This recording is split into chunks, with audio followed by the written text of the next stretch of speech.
Saudara-saudaraku yang terkasih di dalam nama Tuhan Yesus Kristus, berjumpa kembali dengan saya di dalam channel Eben Sinaga HMH. Salam damai sejahtera yang selalu menyertai kita. Sebelum kita mulai membaca renungan kita, mari kita berdoa. Bapa yang baik, Bapa yang kami kenal melalui anak-Mu Tuhan Yesus Kristus. Terima kasih Bapa buat berkat dan juga anugerah-Mu yang selalu baru menyertai kami di dalam hidup ini. Sebentar kami akan merenungkan firman-Mu. Biarlah firman-Mu itu Bapa dapat masuk ke dalam hati dan pikiran kami, sehingga kami dapat memahami, memaknai dan juga melaksanakannya di dalam kehidupan kami. Inilah doa kami di dalam nama anak-Mu Tuhan Yesus Kristus, Juru Selamat kami yang hidup. Kami telah berdoa dan mengucap syukur kepadamu. Amin. Ayat renungan kita pada hari ini diambil dari Mazmur 103 ayatnya yang ke-12. Beginilah firman Tuhan.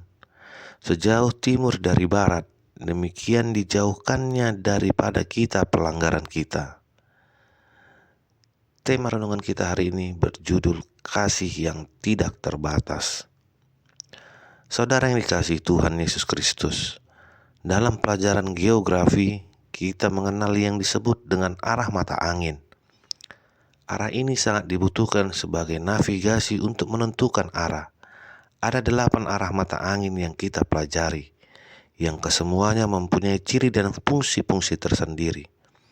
2 diantaranya adalah timur dan barat, yang menggambarkan arah matahari terbit dan arah matahari terbenam. Kedua arah ini merupakan bagian dari 4 arah mata angin utama, yaitu utara, timur, selatan, dan barat. Lalu apa yang menarik dengan arah mata angin timur dan barat? Bahwa 2 arah ini memiliki arah yang berlawanan, yang tidak akan pernah bertemu dan melambangkan jarak yang tidak terhingga. Dan berdasarkan hal tersebut, maka Daud memakai metafora arah timur dan barat sebagai gambaran atas pengampunan Tuhan yang tidak terbatas kepada umatnya. Saudara-saudara yang kasih Tuhan Yesus, lalu apa yang melandasi Daud sebagai penulis Mazmur 103 ini memakai metafora timur dan barat tersebut? Mazmur yang termasuk dalam kategori Mazmur pujian ini menekankan kasih setia, pengampunan dan keadilan Allah yang juga mencerminkan pengalaman kisah umat Israel saat mengenang perbuatan-perbuatan Tuhan yang besar dalam sejarah mereka, khususnya pengampunan dosa serta pemulihan yang diberikan Tuhan kepada mereka. Secara khusus, renungan kita hari ini menggambarkan betapa besar dan tak terbatasnya pengampunan Tuhan terhadap umatnya, sehingga ungkapan sejauh timur dari barat adalah gambaran arah yang tidak pernah bertemu, melambangkan jarak yang tak terhingga.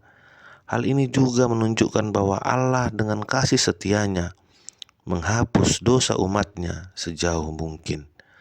Allah tidak membalaskan kepada kita setimpal dengan dosa-dosa kita, melainkan menghapusnya sejauh mungkin karena kasih-Nya yang besar, dan hal ini menegaskan bahwa pengampunan Tuhan bersifat total dan tidak bersyarat. Ungkapan sejauh timur dari barat melambangkan penghampusan dosa yang tidak terbatas dan tidak dapat dijangkau kembali. Dosa yang dapat memisahkan kita dari Tuhan. Tetapi melalui pengampunannya, hubungan kita telah dipulihkan.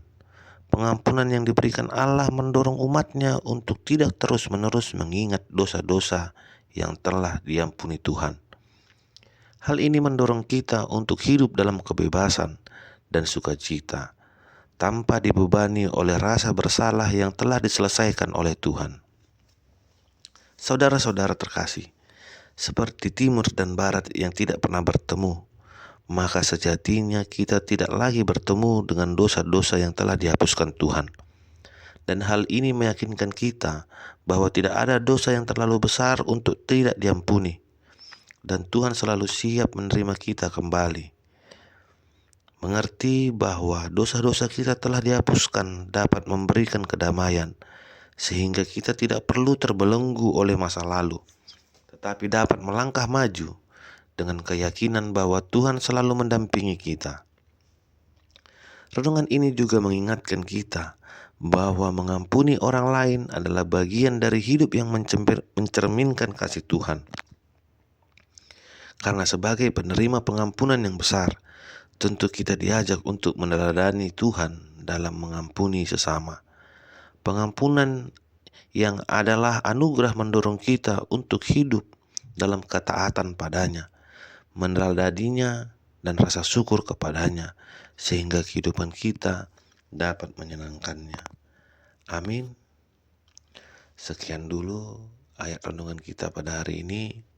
Semoga renungan ini dapat bermanfaat bagi kita. Jangan lupa like, share, dan subscribe channel ini agar channel ini dapat berkembang dan menjadi berkat bagi sesama. Tuhan Yesus memberkati. Haleluya. Salam.